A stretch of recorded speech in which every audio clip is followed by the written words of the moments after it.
Good afternoon. My name is Rita Montgomery, and we are sitting here in the Inn at 213 17 Mile Drive in Pacific Grove, California. And I have the pleasure of having an interview with Dr. Hew Len, and present with me also is Rick Moss, Dr. Rick Moss, and Marvin Greeno.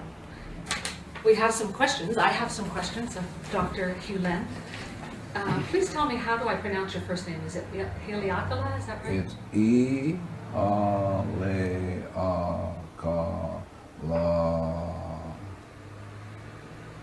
E-A-L-E-A-K-A-L-A. Thank you. Yeah. I'm wanting to speak with you especially about some of the ideas that you bring up in the book Zero Limits, written about you by Joe Vitale. And perhaps you could start out by explaining a little bit about this idea of 100% responsibility for oneself, and an entirely different idea of what the self is according to the system that you speak about. Well, I think Shakespeare said it better than I. If you read Sonnet 146, Shakespeare says, "Poor soul."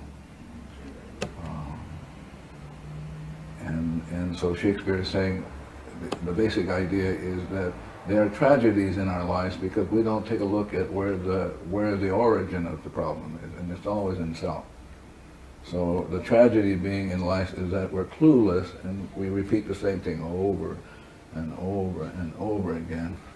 And so when I work at, for example, when I worked at Hawaii State Hospital, working with people killed, raped, and murdered people, I had to ask the question, what is going on in me that I am experiencing this? I'm experiencing a patient being violent, I'm experiencing staff going crazy, and that sort of stuff. And so having to take 100% responsibility for that. What's going on in me that I'm creating this experience? And so I just do this cleaning, and the cleaning, the Ho'oponopono is about going into the self, and specifically into the subconscious, and where the data is. And since everything is run by information, so the information in my subconscious is dictating to me what I'm seeing, what I'm experiencing. It's like in Shakespeare's Tempest, where Miranda says, "Oh, woe is me to see what I see." So Miranda has this insight that she's only seeing with data. And so it is with me, and so it is with all of you. And so I just work on the data in me that I experience as, quotes, the other person. So if I see you as being crazy and goofy, it's only my experience of you. If I erase that, you can't be that way. Not possible. And so that's what I mean to be 100% responsible. Being 100% responsible is taking responsibility for what is going on in you that you experience of whatever. Could I ask you to clarify just a little point? You said, what is it in me that is experiencing this? Yeah. Could you clarify what you mean by experiencing? Do you mean perception? No, I don't even mean that. I'm not, perception is really a end product or consequence of data playing in the subconscious. So again, coming back to Miranda's saying, I only can see what I see because the data is seeing what I see. So Miranda is really speaking what Shakespeare says, the mind is just a stage, and the data runs around on the stage, and the data is really what is going on. And so if the data is such that I'm experiencing suffering, or I'm experiencing people being goofy, then I have to be responsible for that. What's going on in me, and it's simply data playing, and more specifically memories replaying in the subconscious. And those can be erased. Mm-hmm. I think that is probably the most profound thing about this Ho'oponopono, is that you could erase data. Could you give us an example of what it feels like or looks like for data to be erased, or is that not something that can be done in this kind of setting? I'm not sure what you're asking. Could you give us an example of cleaning? I mean, how do we erase the data within our own minds? Is that something that could be Yeah, discussed? of course. You can teach it. Trees can do it. Cars can do it. Anybody can do it. But the idea is the most fundamental question one needs to know is the question, who am I? And most people have no idea about who they are, and therefore are not allow the data in them to speak for them, as opposed to choosing to not have the data by erasing it. And so it's coming back to great sages like Jesus. Jesus said, love your enemies, and your only enemy is the memory replaying that you experience as a judgment, anger, resentment, hate, annoyance. And so the Ho'oponopono is about falling in love with the data and saying to the anger, I love it, saying to the memory that replays the anger, I love you, thank you for showing up, and give you one more chance to free you. And so the Ho'oponopono is just simply saying, I love you, thank you. When the data is erased, what is the self that remains? Is it a unique self that is God created? Is it individuated, or is it just pure self? So let me come back at you. So I would ask you, who's talking? Who's asking the question? Well, that would be the data, and Yeah. because the other part of me would know the answer to that. Yeah, but I'm saying since the data is talking, you can erase the data. So I'm saying to people, no matter if you have questions, you'll never be able to get at what is going on because the data is running you. And the idea is to get to see, we historically have come from this notion that you can decode things. So the Greeks come along and Greeks said, well, let's examine, let's analyze. But the Ho'oponopono is not about examining or analyzing. Ho'oponopono is about letting go of the data. So when the data is erased, you are what Buddha called in the space of void, or what Shakespeare calls you're in the state of blank. And it is when you are in that state of emptiness, void, and blank, then this inspiration comes through. What quantum physics called the phantom force of nothing. So it's a state of nothingness? I'm sorry? I'm sorry, it's a state of nothingness that you're But describing? you have to really be careful because one has to be as precise as possible. No thought? No words? No, not no thought, no data plane. So what does that mean to have no data free? That means you're free. You're absolutely free when no data plays. And it's only at freedom, or I'll use another word, clarity. Clarity is defined as no data playing. No data meaning no memory replaying in the subconscious that one experiences. So let's say you get the mind back to zero. Is what Jesus called the stone or the foundation. And only on that foundation then can you build something. And then out of that foundation comes the inspiration. And so you are moved by perfect information as opposed to being using dead information. Because most of the time we're dead. Because we without realizing we're stuck in old data and we're dead. And the Ho'oponopono is about releasing the death and the debt. So we basically have a mortgage on our souls, and we don't even know that. And because we're not conscious of it or not even aware of it, we're stuck in it, and we're just going to suffer. And it doesn't have to be so. But you can erase the data back to zero, and at zero, out of nothing comes this phantom force of inspiration. New data, brand new. There's so much of our operating in the world that depends upon language and thought. So when only if you say so. Okay. So in other words, now we're stuck in that data. Because you have said something that's just a story, and the data is telling you what to say, and you're stuck. And that means if you're stuck, I'm stuck. Okay. So let me try to phrase it another way. You cannot phrase it another way. There's no other way you can phrase that. If you're in zero, let me try it another time. Can you be in zero state and have language? But you're going to be in zero state and have perfect, you're going to say whatever is perfect and right. And everything, in other words, let's say you're at zero, that means the whole world, the whole cosmos becomes zero. That means everything gets enlightened.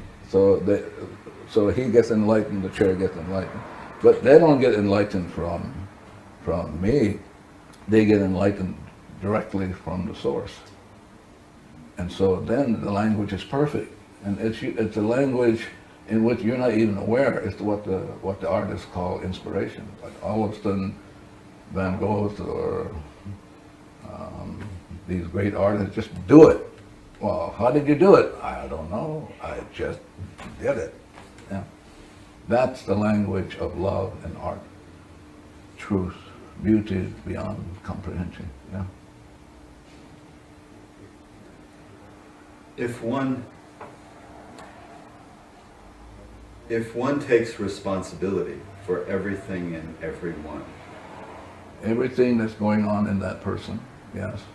then the idea of free will, that each has a will to choose or a decision or to choose for themselves how they want to grow, change, heal.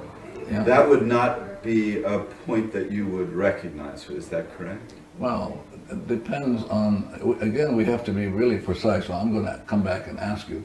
Please. So when you say free will, what does that mean?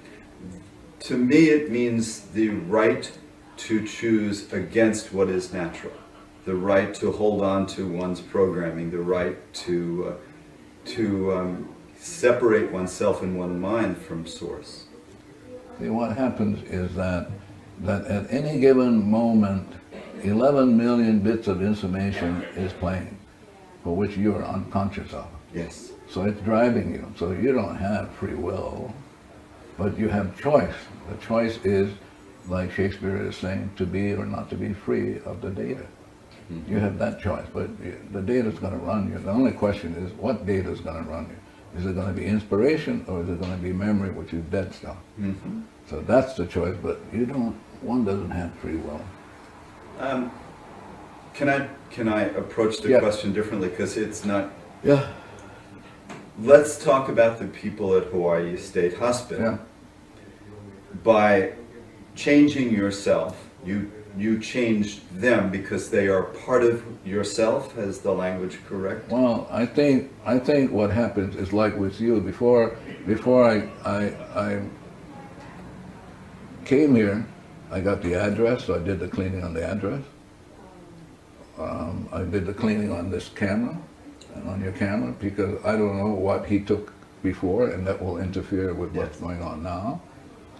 And so I'm taking 100% responsibility, because peace begins with me. So if I show up and I'm not peaceful, you can't be peaceful yourself. And so I'm only here because only for one purpose, and that is to make amends for whatever. For whatever. Yeah, and I don't know what that whatever is consciously, but there are parts of me that know what that is, and so my job is just to begin being 100% responsible by doing the cleaning. Mm-hmm. Yeah, but I don't know what's getting cleaned up. I'm clueless. I get the impression that you make many of your decisions, your actions, based upon petitioning divinity to make a choice as to act in one way or to act in another way. Is that right? Again, we're going to have to be really precise now. Okay. I do the cleaning. That's my job, to get back to zero. I want to be free. Okay. That's my only purpose for being on this planet is I got garbage, and which is mortgaged on my soul, and I want to let go of the garbage so I can be free. And so at freedom, the information comes from the source. Yes. But I won't even know it. I can't say, oh, I got the information. That's not my job. My job is just to keep cleaning nonstop and let it unfold however it's going to unfold, because 11 million inspirations coming in, I'm not even aware of that. So what is cleaning like? Can you describe what your cleaning process is? Yeah, cleaning is only saying, I'm sorry, please forgive me for whatever data is going on in me that I need to make amends for. Yeah. And so if someone calls you up like me Yeah. and says, would you come and speak with us? Yeah. So then what do you do? I clean. And then what happens? Well, if I clean enough, then we go, oh, okay, it's okay to do it, and I do it. Oh, okay. If I clean and I don't get to do it, I won't do it. And there are many interviewers on which I have not done because I don't get to do it, and I'm not making that decision. It's the information in me that's making the decision, And not me. how do you know that? I don't know that. No, I mean, how do you know to come? I don't know that. I just do it. And then it says go, and then I tell him it's okay. But I don't, it isn't like a process where you go, oh, I got it.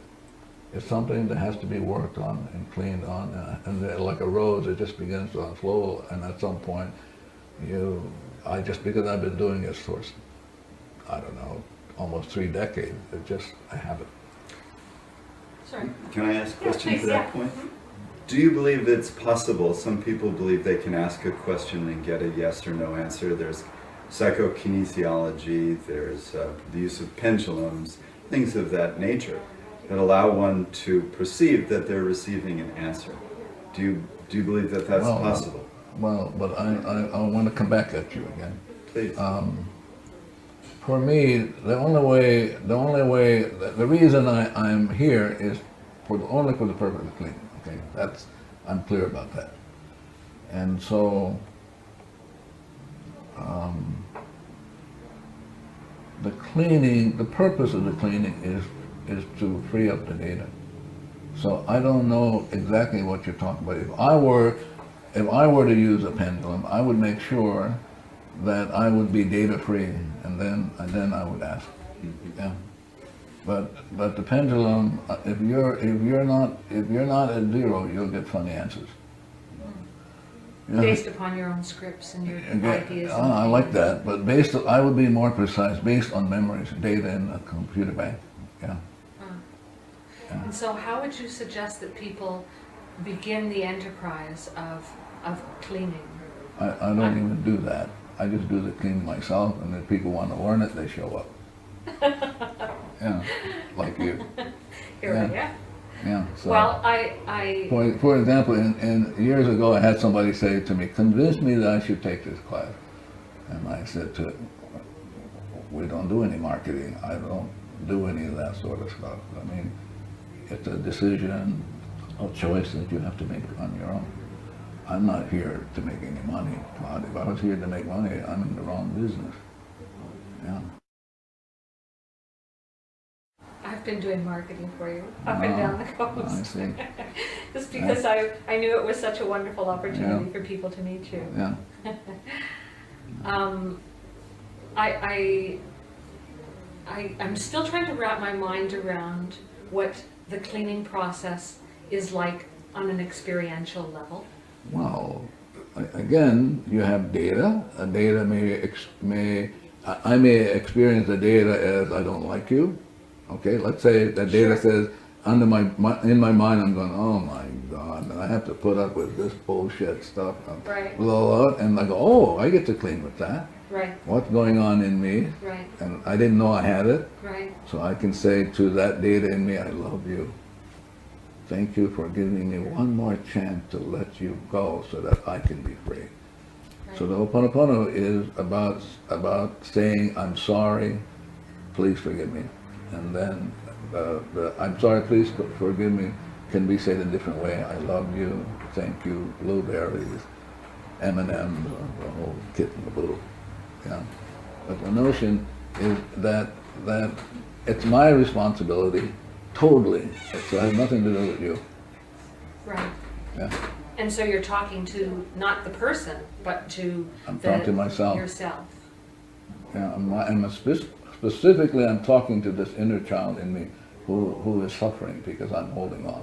So the Ho'oponopono is, you're asking questions, but it's an engagement process. Like you say, you're trying to wrap yourself around it. The Ho'oponopono is about letting go.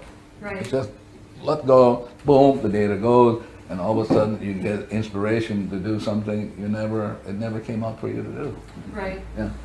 In the introduction to Zero Limits, Joe Vitale talks about programs that go back to the beginning of existence. Yeah. Could you talk a little more about that? Yeah. When coming back again to Shakespeare and when we were initially created at the beginning, we were nothing.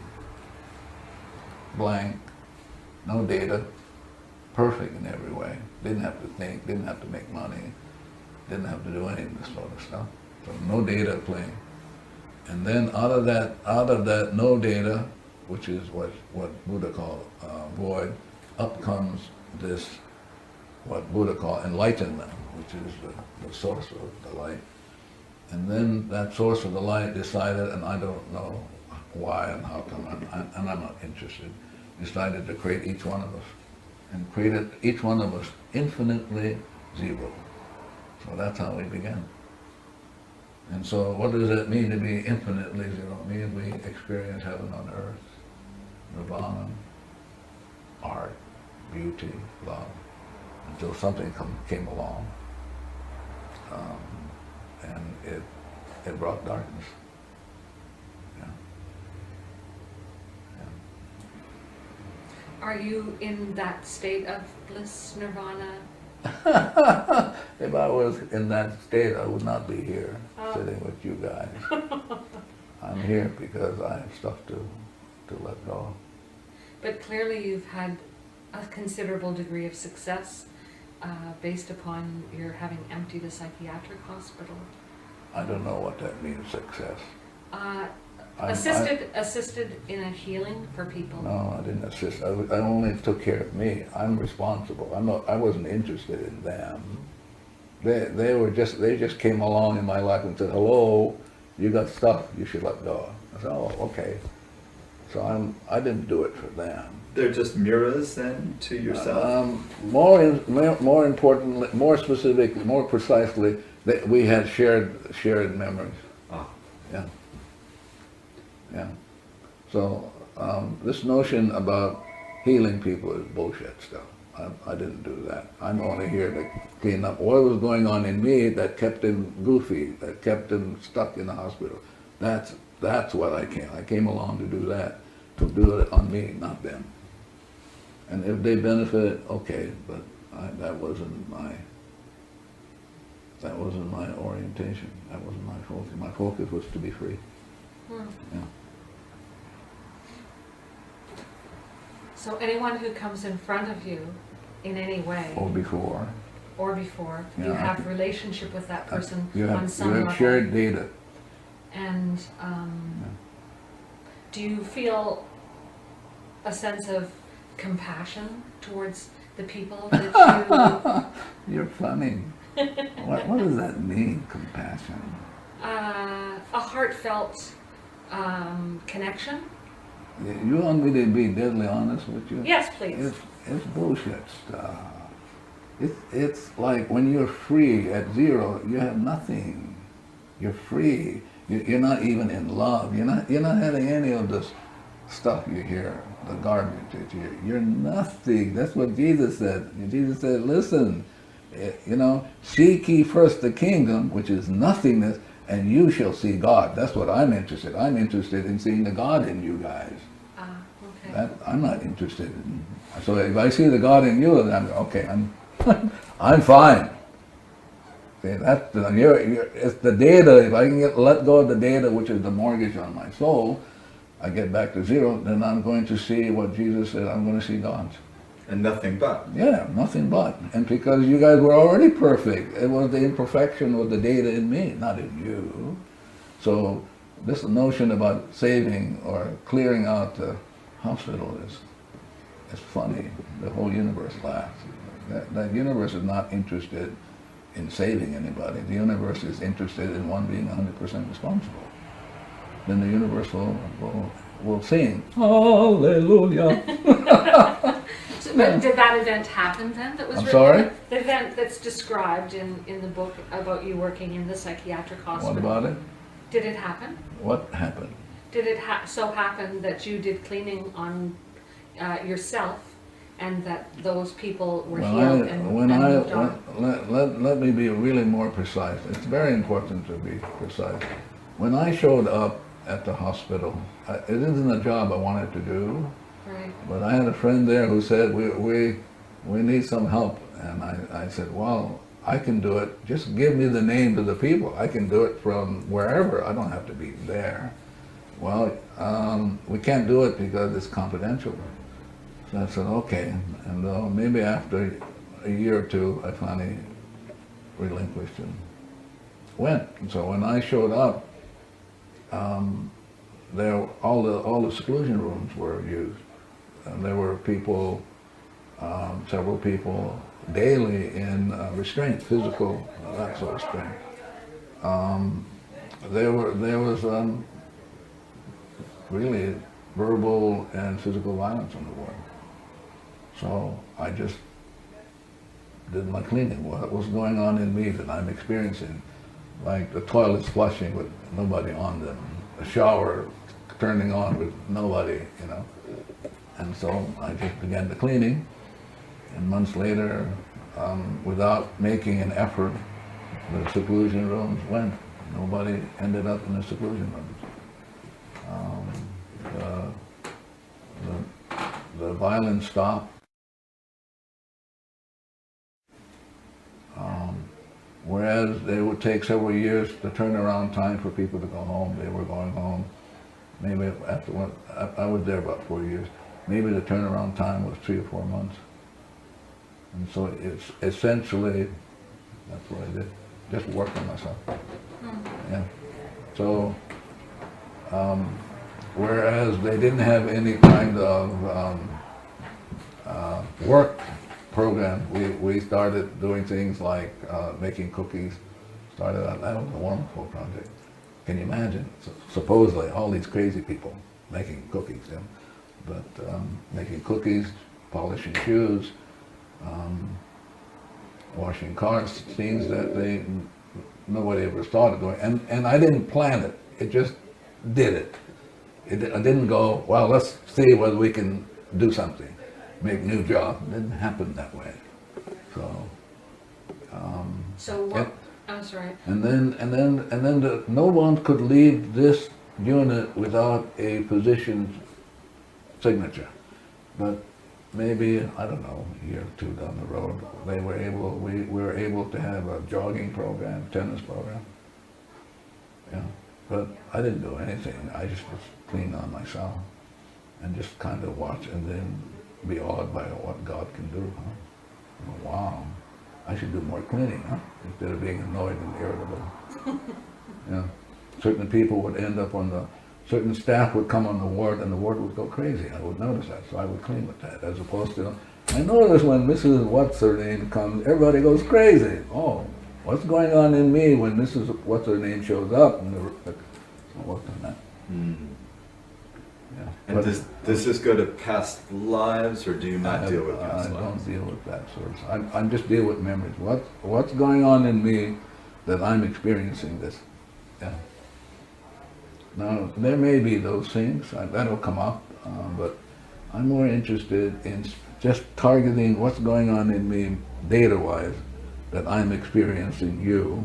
So if I'm experiencing you, however, 11 million of which I'm not even aware of that I'm experiencing you, and I'm willing to do the cleaning because I'm clueless. Absolutely clueless. Yeah. Have you, Dr. Hew Len, had the experience of setting your intention to do cleaning on a situation? Say someone who was, within yourself, someone came in front of you who was terminally ill, and you did some cleaning within yourself, but the person still died. Have you had the experience? I don't know what you're talking about. This notion about intention, again, is a concept that's just database. Nobody has intentions.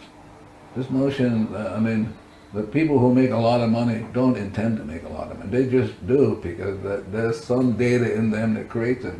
But to claim that, say how good I am, but you look at the financial situation. The people who are supposedly good wrote all these books. Well, we're finding out they were otherwise. So I don't, the notion of intention is foreign to me. I don't know what that means.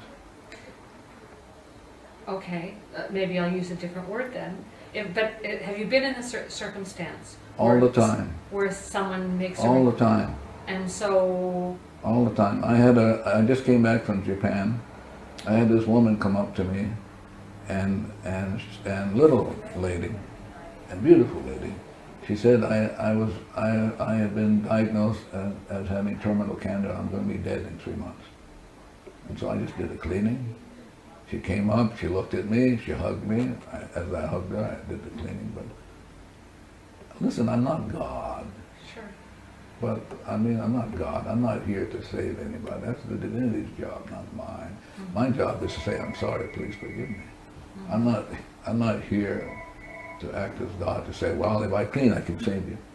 And don't do that. Can you tell us more specifically what you did within yourself when that woman with cancer showed up? Yeah. What did you clean within Yeah, yourself? so I said, as I was hugging her, I said to the divinity, thank you for giving me this opportunity for this lady to come up so that I can look at myself. What's going on in me that I would like to make amends for?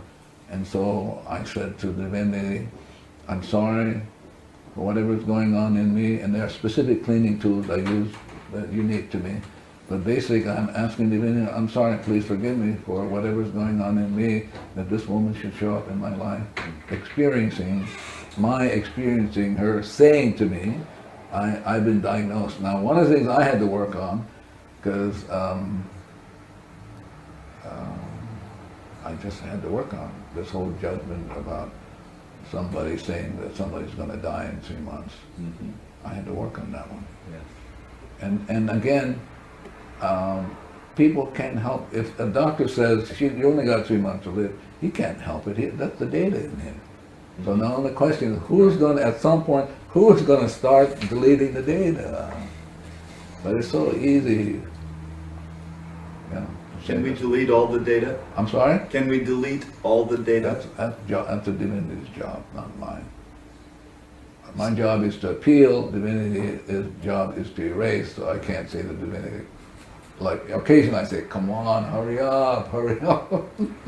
Did Buddha delete all the data as far as you can tell? You'll have to talk to Buddha. So, when you think of enlightened masters on the planet, you don't necessarily think of them with data deleted then, or do you? No, I'm more interested, like in somebody else. I'm not interested whether Shakespeare is a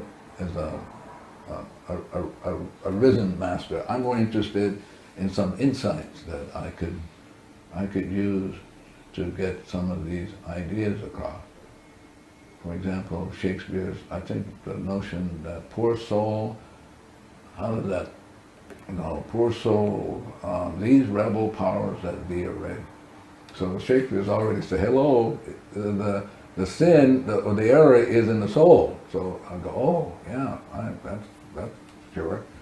It's not out there someplace. It's a rebel power, is what Shakespeare called for, bemoan grievances for gone.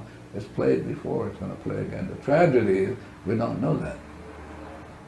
That's the tragedy. We don't know that the data runs us. That's the tragedy. And so we're going to repeat it over and over and over. Have you reached a point in your own evolution where you can see where the data runs you and where you are clear? Sometimes, but rarely.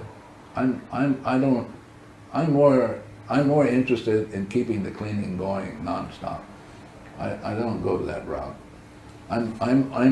Because I'm absolutely clear in my soul that the divinity has given me one more chance to make amends for whatever is going on in me.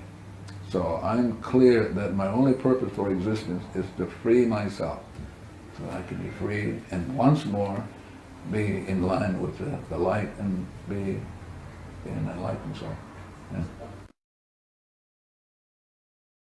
Do you have an experience at times? Why are you laughing? Do you have an experience at times of feeling like you're in the groove, like you're in perfect alignment? Like are there moments where... I never look for that. But there are times in which I experience like absolute love for my friend here. That I can experience.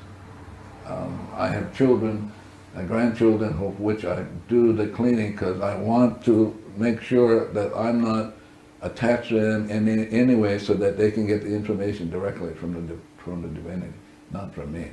So I'm just cut all the time, and occasionally when I get a call from my children, I had 2 daughters, 30 plus, I should feel love for them. Yeah. When you say cut, are you talking about cutting apple cores? Yeah, I'm talking about erasing memories in me that I experienced them as quotes, judging them, how come they don't do this way, they don't do that, and all that. Yeah. And they're beautiful, my children are beautiful. Yeah. Yeah. But my responsibility for them is to set them free from any grasp that I have on them, which is memory, like trying to grab them. Would that include loving memories? A memory is a memory. So It's a dead memory. There's no such thing as a good memory. So to set them free from memories would be not to remember any of the past that you've ever had together? Or to at some point to see them as gods. Now you say or. Yeah. They're mutually exclusive. Oh, of course, because if I have, and you know, I'm going to be cleaning with them till the day I die. It's just the way it is. I mean, they're there, I experience them, and I want to make sure I'm just cutting these ties so that they get the information directly from the divinity, not from me. Mm-hmm. So, am I sure? I'm never sure.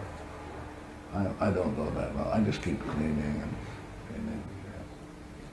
Yeah. You speak, or maybe it's Joe that references the experience of wonder and the importance of the experience of wonder. Could you talk a little more about that? I'm more interested in the experience of freedom. More than wonder. Yeah.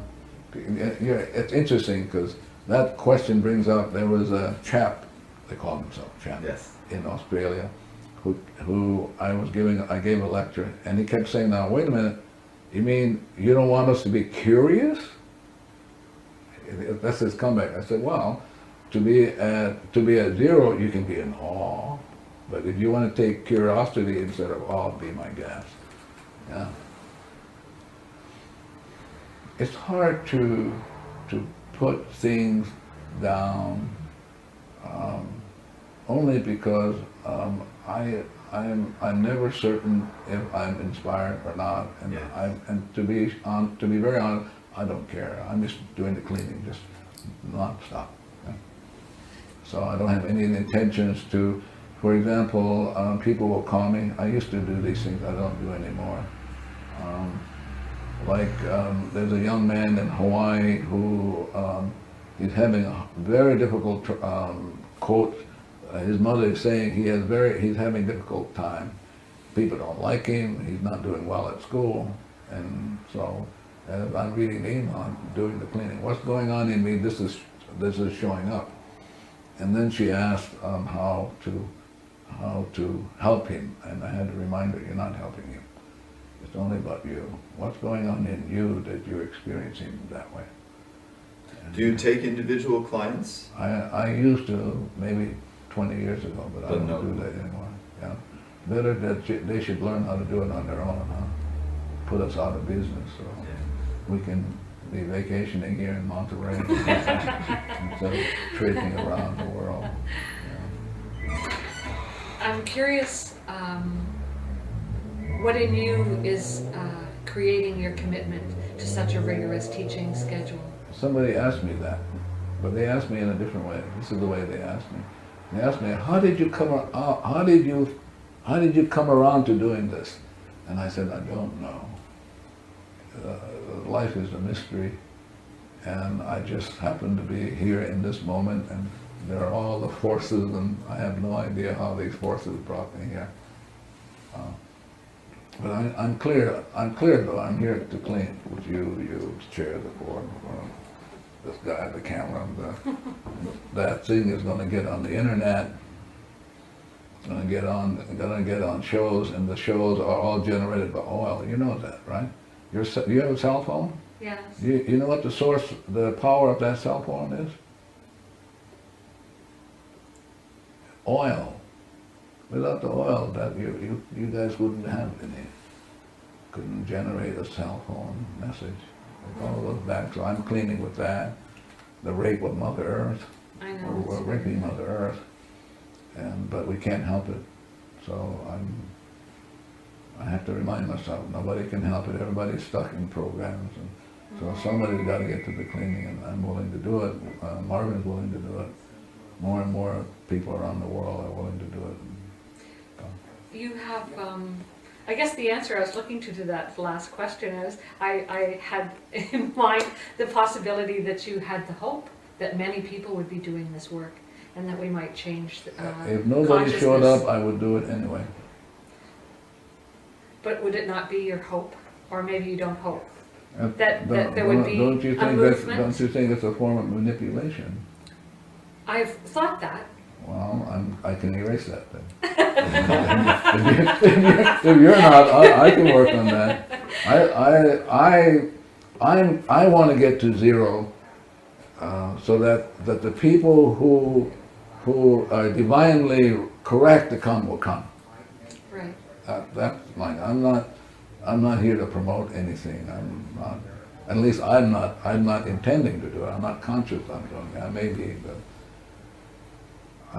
I think it's a disservice to people to promote something and then have them come when for them divinely it's not correct to be wherever they end up being, you know. In other words, promotion speaks to their memories. Yeah. And stimulates their memories. Yeah. But can promotion also speak to them and stir them to want to erase their memories? If I clean, let's say I clean, and there are 8 billion people out there. If I clean and I get myself back to zero, even for an instant, everybody will get back to zero. Then it's the divine in them that will choose to do it or not to do it. Not some promotion on my part, or some manipulation on my part. Yeah. And the book that Joe wrote about you or with you, Yeah. is that a manipulation? Is that, how do you see the book? Well, it depends on what page you're on.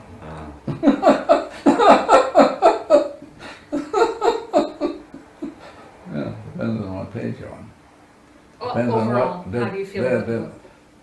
well, but I cleaned before, and so like with you, he had asked me months and months and months if I would do a book with him, and I did the cleaning. I heard no, just like with you guys, and at some point I heard yes, and so I did it. Now, I'm responsible for every point and every letter in the book, so there are people who will ask me certain things, and having not read all of the book myself, yeah, so, but my own sense, he's a nice guy, and so he shows up for me to clean, and I clean, and I heard do it. And so sometimes somebody will ask me, like you asked me, well, what does Joe Vitale think about it? I said, you'll have to talk to Buddha or do that. I can't speak for them.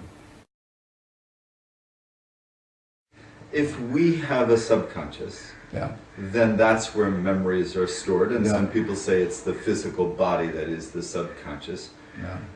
What about a chair? What about what we would maybe call an inanimate object that does not have a subconscious? Yeah. Where does it store its memory? It does have this thing is alive. This thing is telling me who sat here, all the people who sat here. This thing is telling me where the material came from. It's talking to me, and it's tongue. I'm just doing the cleaning. So this chair, like you, has the 3 cells. It has the superconscious, conscious, and subconscious. So it isn't. There's no such thing as an inanimate object. If, for example, you can talk to the camera, You can say to the camera, how many cameras do you have, Alex? So you can say to the camera, well, we're gonna tape this guy, Hew Len, so can you, well, what do you think about that? You can talk to the cameras, and the cameras will tell you. No, I don't know about that. And then let's say he knew how to do the cleaning, and then said, well, let's do the cleaning, and so he does the cleaning, and maybe the camera will change its mind.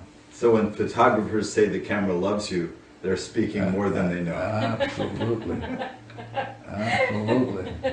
Absolutely.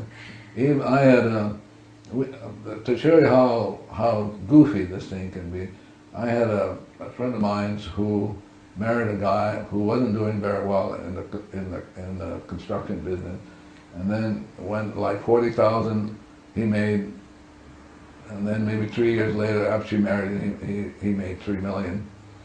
But she knew that her job was to work on all of the projects, talk to all of the projects. And so one day he was having trouble, I think, putting up a scaffold or something. And so she did the cleaning and she heard the nails. She heard the nails, said, we just can't get along. Can't get along. So if you can't get nails to even get along, then you can't put up a scaffold, you know.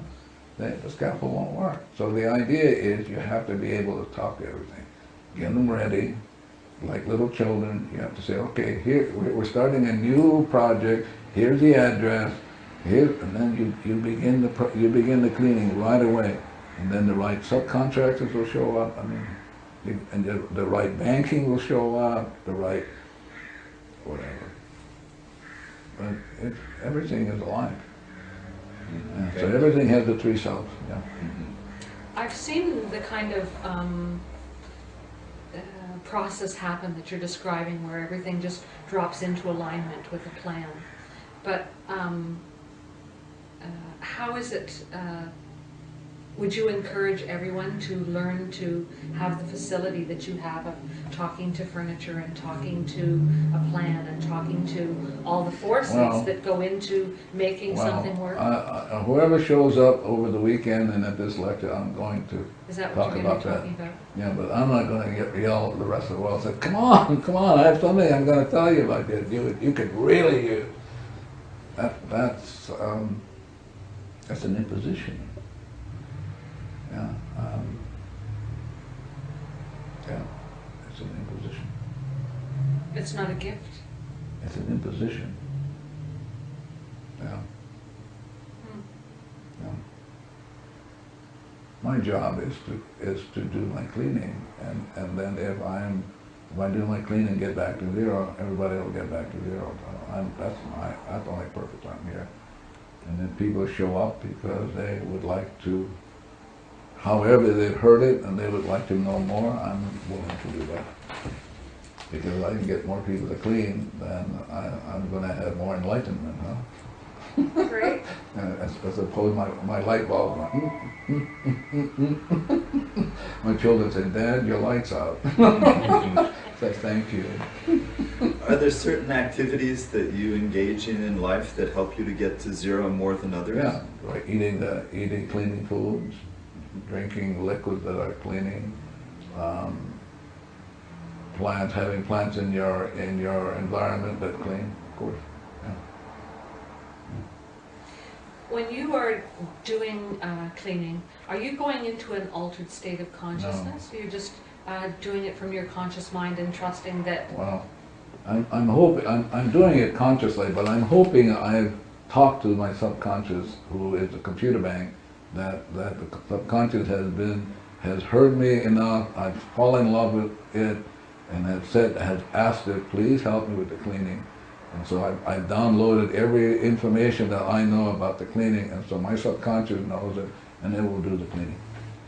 So, are there any guides or angels that help one with cleaning?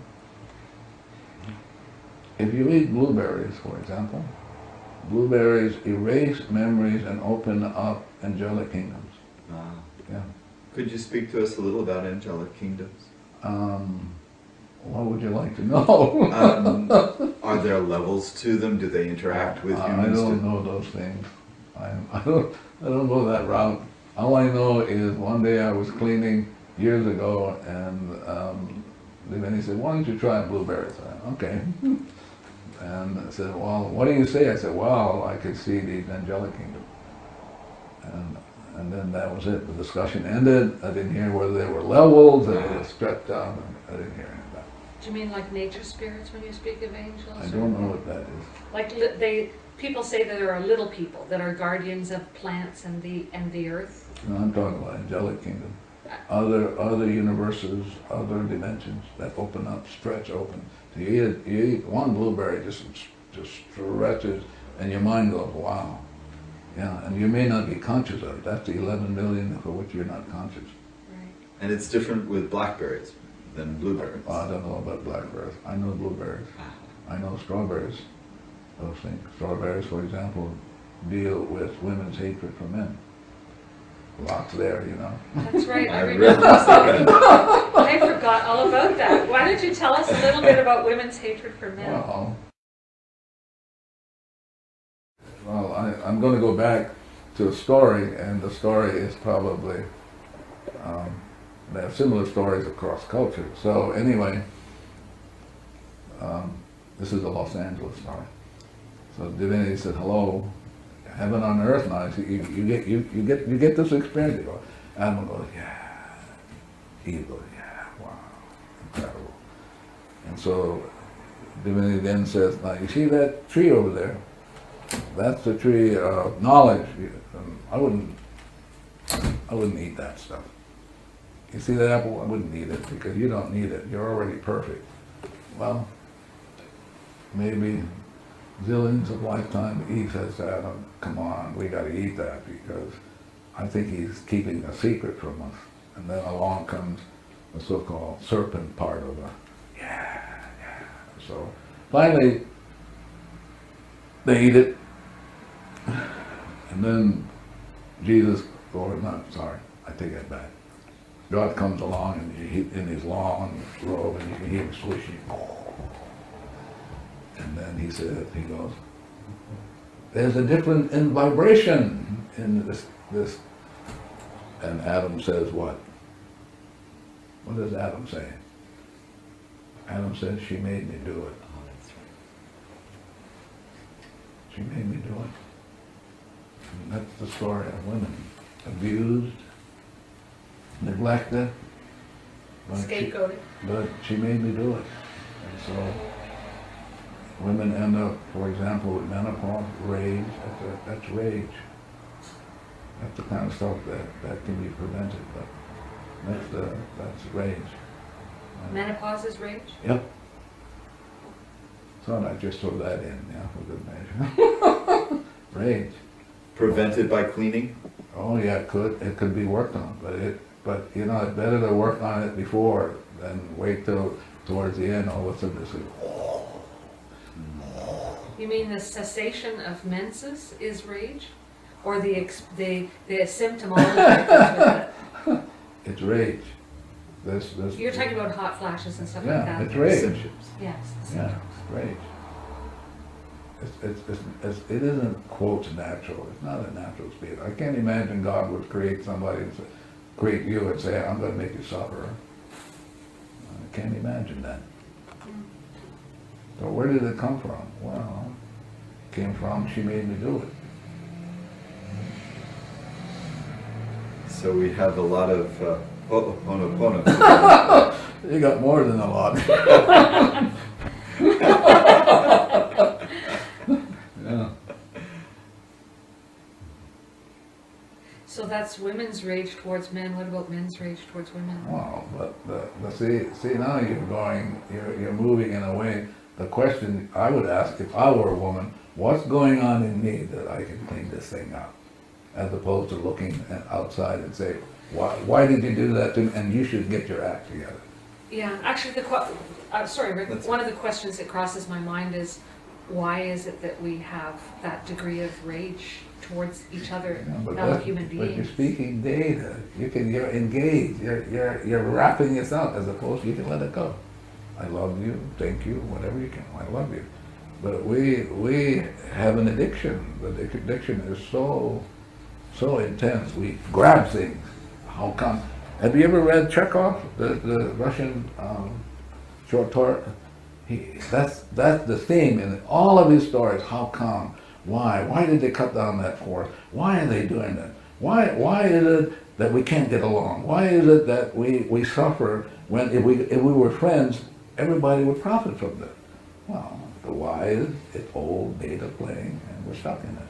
Yes. And if you grab it like the Greeks do, we're gonna analyze it like I was trained when I got a PhD at University of Iowa. You're gonna grab it and try to make sense of it. You can't. 11 million for which you are clueless. And so the idea is Jesus, Moses, all these great sages come along and say, hello, let's go. But, So have you set aside your analytical processes? no, you say I'm still here. What are you talking about? Yeah, I'm still here. If I had let that all go, I wouldn't be here. You wouldn't be here either. If you were going to ask you a really rich question, what question would you ask yourself? Who am I? And how would you answer it? I am infinitely zero. I'm an exact copy of the source, the infinite. I'm an exact copy. That means I'm perfect in every way. My problem is not me. My problem is the data is me. Are you an individuated perfection? What does that mean? Do we have any individuated aspects? One more time? Did God create us individually? Yeah, of course. So God created you, and your rhythm is very different from hers. Your rhythm is different from the chair, of course. And so even at zero limits, I still have a rhythm that is unique Absolutely, to this. and you have a rhythm for which then you have a certain purpose for which only you can fulfill. And if you don't fulfill it, then we're all stuck. Yeah. But each of us, like Marvin and me, this chair, we have been given the gift of this lifetime to take ourselves back. What Shakespeare says, to thine own self be true. And who are we? We are like an exact likeness of the divine, which is we're zero infinite. That's what we're nothing.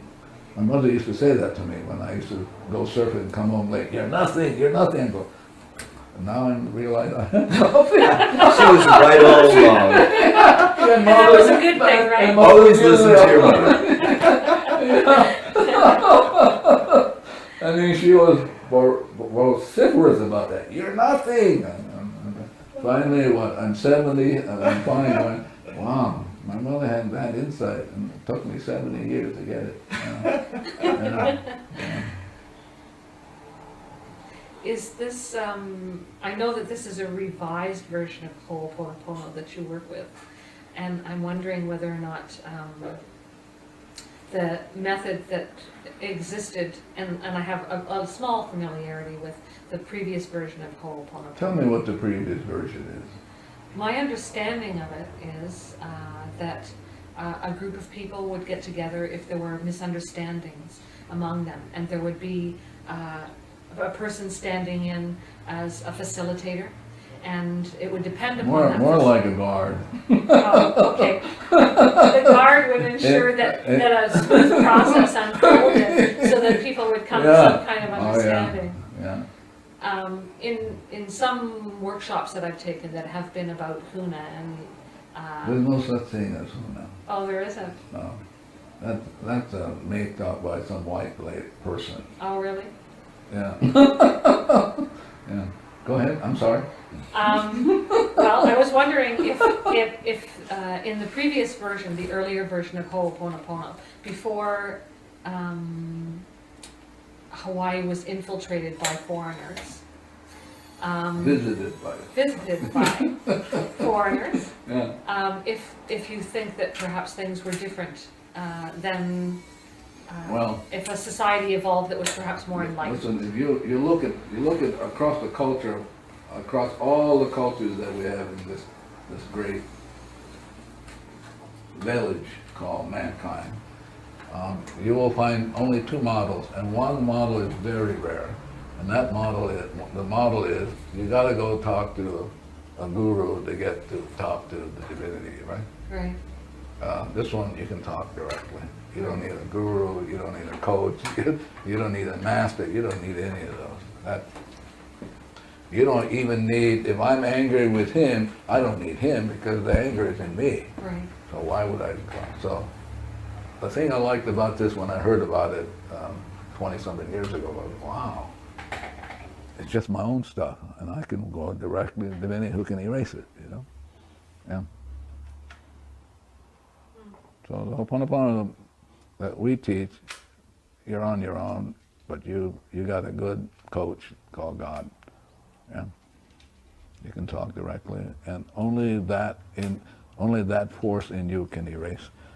There's no guru, there's no master, there's no pope, there's nobody can erase. Only the divinity in you can do that. So I'm going to talk to why should I go to an in-between? A wholesaler.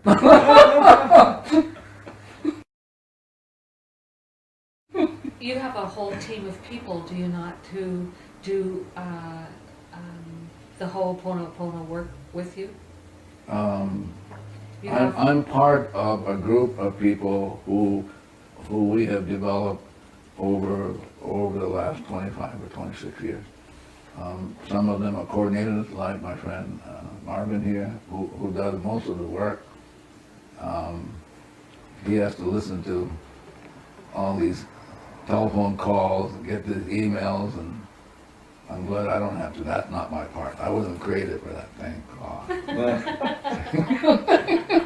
But so, and then we have also coordinators who can teach,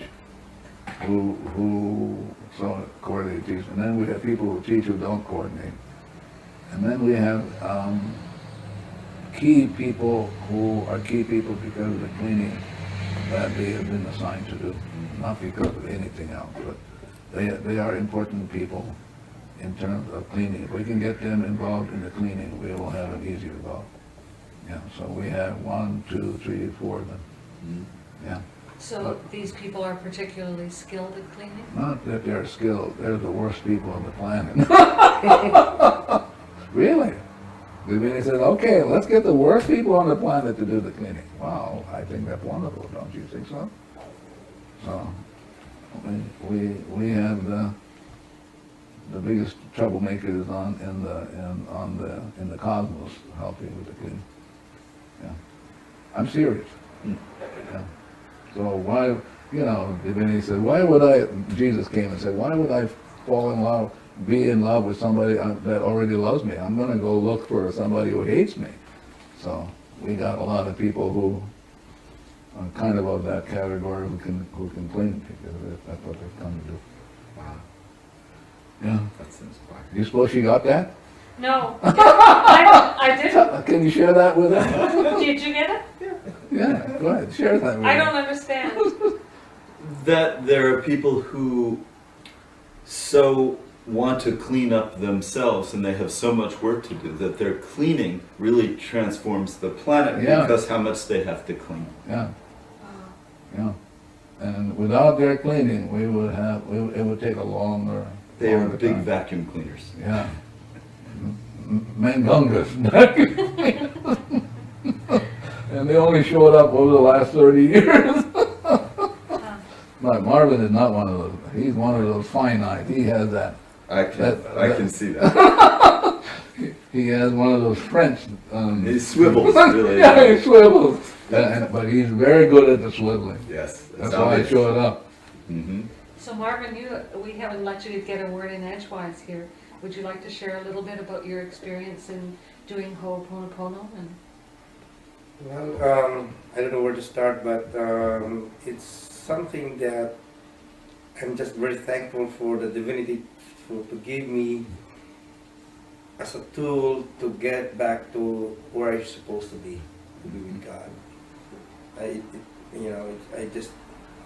just in awe to have this kind of tool to be able to go back to Him, basically. It just transforms my life, you know. So used to be, I would, for anything that happens, I would look at other people, other than myself, to point a finger to and say, you know, you did it, instead of looking at me. Right. So just change the whole thing. So it's just cleaning. It's just about cleaning. So that's all I can say. Thank you, Mark. Thank you. And boy, is there cleaning to do. Tons of them.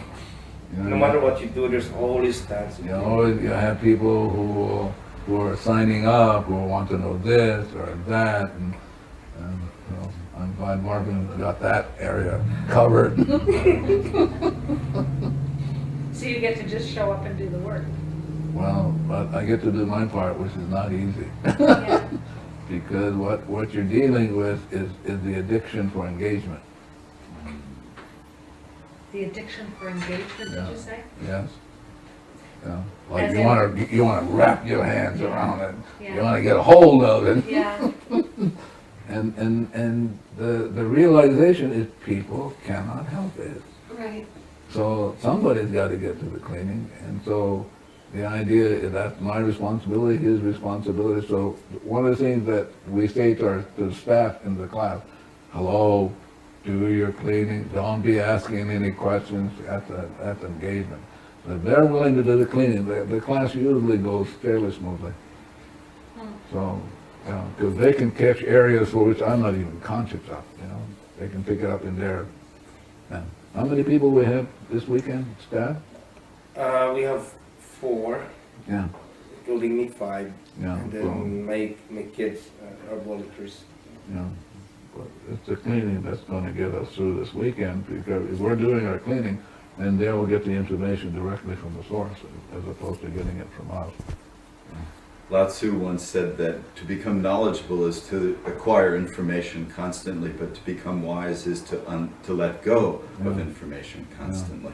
That would Yeah. be similar to Yeah, Ho'oponopono. yeah. So, but more importantly, if you're at zero, you allow everybody else to be at zero, and they get their own information, as opposed to you're thinking you're going to deliver the information. If you're coming from, I got the information, I'm going to deliver it to you, you're going to be in trouble. It's going to be a long weekend. But if I'm willing to clean along with the 5 other people, the room will get what it needs, the chairs will get what it needs. I mean, really, so profound. The floor, the building, the Sheraton will get it, the land will get it, San Jose will, this will go out and light up the whole world. Yes, it's beautiful. Yeah, tough to do. Yeah. Yeah. There was a point in Zero Limits where you mentioned, where it is mentioned, I like that better, yes. that when you were doing cleaning, sometimes you would feel pain in your body. Yeah, And I've been working with I Love You, I'm Sorry, Please Yeah. Forgive Me, Thank You for, yeah, with a fair bit of dedication, Yeah. not as much as you probably, but yeah, for about 8 months now. yeah, And I noticed times where I would feel, it felt like I would describe it as an energy knot that would Yeah. congeal and harden and intensify in my body. yeah, And as I kept on doing cleaning, yeah. that it would sort of dissipate. Is this a common pattern that you? I think it's different for everybody. uh, Yeah, that's the thing I love about the Ho'oponopono, is that there's no one program for everybody. Everybody is their own program. And so the program is to really erase the data, to get everybody back to zero. And once they get back to zero, they'll be awed by who they are. They'll fall in love with themselves. They'll be grateful. That's like the word aloha for the Hawaiians. Some Hawaiians, I should be careful. Some Hawaiians, when you say aloha, you're actually saying alo means to be in the presence and ha means God. So when people say aloha, you're actually saying I'm in the presence of God. So the Ho'oponopono is to be in the presence of God, and you have to recognize that everything is really God-made. And if you mess around with them, it's going to come back and swat you. Okay? Best to say, ah. Yeah. Do you, meditate, Dr. Hew Len? I meditate with my eyes open. Yeah.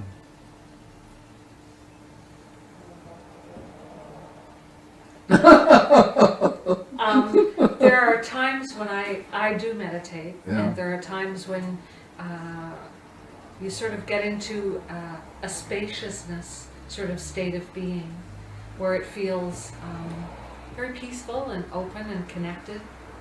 And I'm just curious if that is a state of being that would be similar to what you're describing. Maybe unique to you, maybe unique to other people. Other people will get it differently. We will be teaching a meditation process in this weekend's class, but the meditation is about cleaning. So let's say we take it through, and you sit there, and people, there was one lady in Australia would say, but what do you focus on? I said, you don't focus on anything, but you got to focus on something. I said, well, be my guest. But basically, you go and you do the meditation, so that whatever comes up will get cleaned up. As long as you're in that meditation, you can bring it to an end. But as long as you're in that meditation, it's a cleaning process. You're sitting there, and all kinds of stuff will come up. It's going to get cleaned up. As opposed to sitting there and going, oh my God, do I have to put up with that thought form? But not the Ho'oponopono. Ho'oponopono, everything is about cleaning, including the meditation. That's why I love doing it. I do it zillions of times a day, just for that. Yeah. Yeah. But I only do it for cleaning. I really want to get back to my original state, which is purity of heart. Yeah. But I think the most important question is, who am I?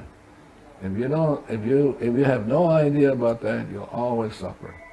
You can't get home. You can't get home. I mean, that's the most important question in creation. Who am I? Yeah. So the Ho'oponopono is about saying, hello, this is who you are. You're perfect already. The garbage that you're experiencing is not you, just data. They go, huh? And then they go, wow, thank God. How about guilt, Dr. Hew Len? Data. Yeah. What about, I was doing a class with Joe Vitale, and something phenomenal happened. Something that I was moved by. So towards the end, a man in the back of the room says, how do you, I think, not quite if I'm doing it correctly, accurately, how do you clean with if I have the experience of having sexually molested my granddaughter? I went, wow, there it is. That's the truth, like nobody's business. So I had a chance to clean with that. And he did it kind of like up it came. And I thought it was beautiful. Yeah. What are some of the most wonderful experiences that you've had over these 30 years? Probably realizing more and more that this lifetime is really a gift. And it's a gift for cleaning. It's a gift of going home. It's taken me years to kind of realize that this lifetime is truly a gift from the divine. And it's a gift to make amends. And I'm willing to do it. Yeah. I've met some interesting people over the years, but I would say that probably for me is realizing that this lifetime is really a gift. And another gift is the cleaning process. Another gift is identity. And then realizing that we are carbon copies of this pure, perfect source. Yeah. Yeah.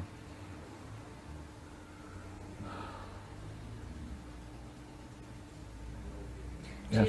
Do you have experience of moments or blocks of time where you feel yourself as source? As what? As divinity? That being in a state of consciousness, perhaps where you would be merged with your high self, your conscious mind and your high self would open up a window of perception? I have moments of feeling love for myself. I have moments of feeling love for my children. I mean, a kind of love where you have no attachments. That I have this experience of experiencing God's love for my children. I've had that experience. I've had the kind of experience of God's love for me. Is it possible that God is the only thing that loves? Oh, that's absolutely so. So God is love. Everything else is a mimic. I've heard it said that love is looking with the eyes of God and Yeah. seeing God. Yeah, well, that's what Jesus said. Seek ye first the God. Blessed are the pure in heart. 0, for they shall see God, but the God in them is seeing God. And yeah, I've had those experiences. They've come and gone. Mostly I feel like caught up in data and so, which I need to clean. Yeah. When you travel the world, you're always apt to have a lot of garbage come up. Yeah. Like one of the garbage I deal with, and I clean with it before I show up, and I've been cleaning with it for almost 3 decades. Is this notion that you can come to an appreciation of God by grasping, through the grasping process, the engagement process. It can't be done. It can't be done. It's a surrender. Yeah, not that. For me, it's a letting go. It's taking 100% responsibility to just let go. And it's not easy to let go, because the letting go, for example, some people will say, well, I'm clean, but I don't get any result. Well, as they're talking to me, I'm cleaning. What would we be cleaning with? Intention. So I'm cleaning with intention. The person is cleaning with a certain intention. Okay, I'm cleaning with, when people tell me that, I'm cleaning with, God is not a concierge. You don't say to God, I'm going to clean it, I want this color, this, but I want it to look like this, and yeah, there you go. You look, yeah. So I get to work on that because I didn't realize I had it. And so people will show up in my life if I don't get really stuck in, what the hell are they talking about? As opposed to, oh, what's going on in me? That's coming up that I can work on. That's the tough one. Yeah. Does anyone help you clean? What does that mean? Do you have someone that either sets an Hold environment, space for you, holds or- space? I think there's someone, actually there are 2 or 3 people that I work with, that we do cleaning when things come up. You know, if there are things that, for example, if a request comes from, like, I got a request from Singapore. Singapore, there's a banker there that wants us to come. And so I do the cleaning, and then I give that information to 2 or 3 people, and they can do it. And so we can get the information because we're the baddest guys on the earth. So we clean up, and then to see whether it's correct to do. Yeah. Yeah. Thank you so much. Thank you so much. Not at all. Not at all. I enjoyed it. I'm grateful. Got a chance to clean. All good. I've heard the questions before. I'm sure you have. Yeah.